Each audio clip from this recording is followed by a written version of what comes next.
I'm Antony. I'm a chef who's really passionate about Spanish food. I'm in Spain to seek out the very best and traditional ingredients to be inspired to create some recipes that you can easily make at home. So here we are in Guijuelo, a town that is absolutely famous for the production of jamon iberico. What I've got in front of me here is actually a 4-year aged piece of jamon iberico. And I'm actually going to make a really traditional recipe that's true to Spain and true to this region. Tortilla with jamon iberico. Okay, so the first thing I need is the potatoes. As you can see, we've cut them into rounds, very traditional, pretty thin, yeah? They don't need to be too thick, it'll take quite a long time to cook. Tortilla is a long process, but it'll be really long if these are dead thick. Got some olive oil in the pan, a good 4 or 5 tablespoons. Then the potatoes will just go straight in. Just going to let that bubble away, simmer through while we get the onion ready.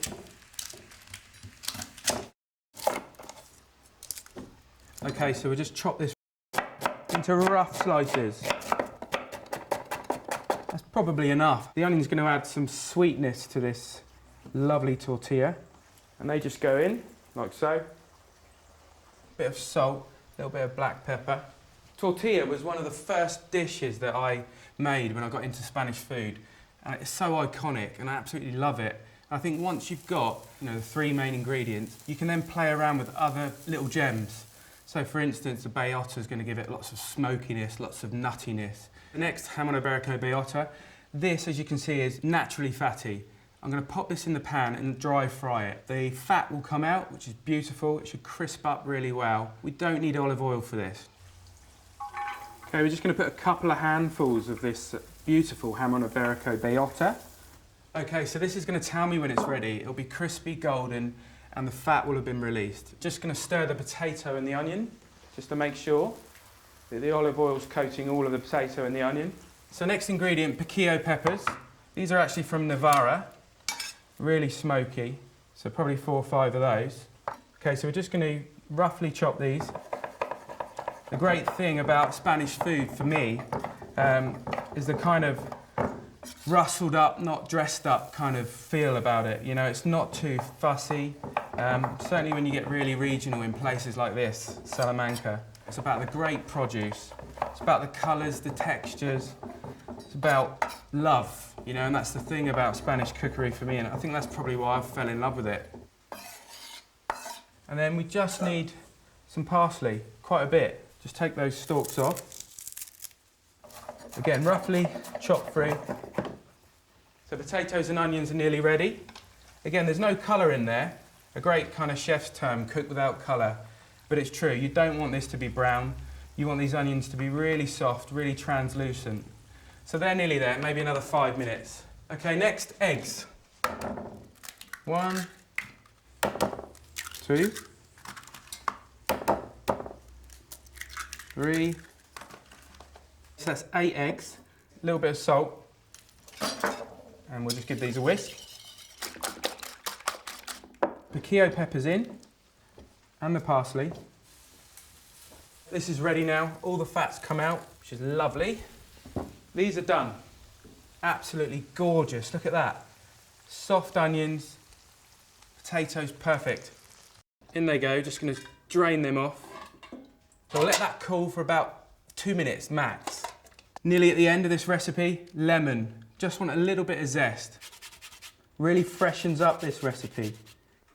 Okay, in with the jamon. This is now ready to go in. This is absolutely beautiful.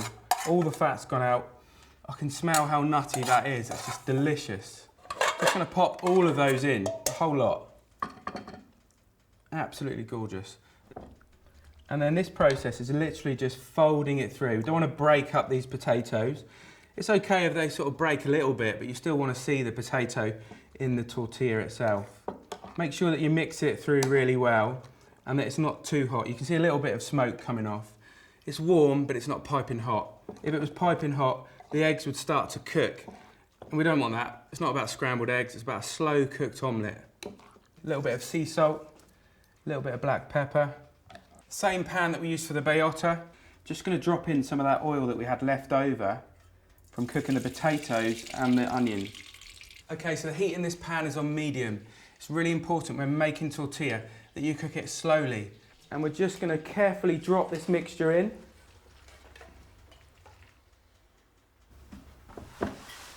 So now for the aioli. Beautiful mayonnaise. Saffron. Just a pinch into this jug. Little dash of boiling water. You don't need a lot at all. Just enough to start to help that colour bleed out and bring out the flavour really quick. We've got some pimenton here. Can be quite generous with that. You want lots of colour and lots of flavour. In with the saffron. It's just a simple stir fry. Just while you're stirring that, you can always add a bit of salt. So really important now that we turn the tortilla. So I'm just going to use the bowl that we used to mix up with and grab a plate, hand onto the plate, and it's a quick turn.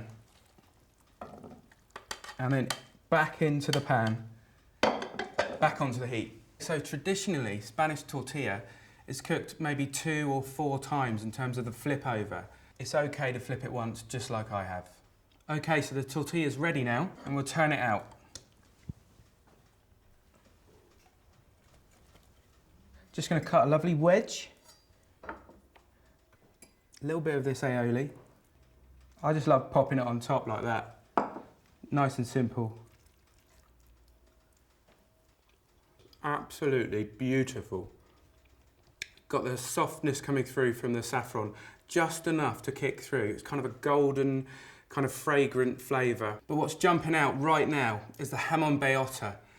It's gorgeous, nuttiness, buttery, textures are just fantastic. And to top it all off, it's the golden nugget, the saffron, running through that gorgeous aioli. Trust me, you will love it. I just hope you love it as much as I do.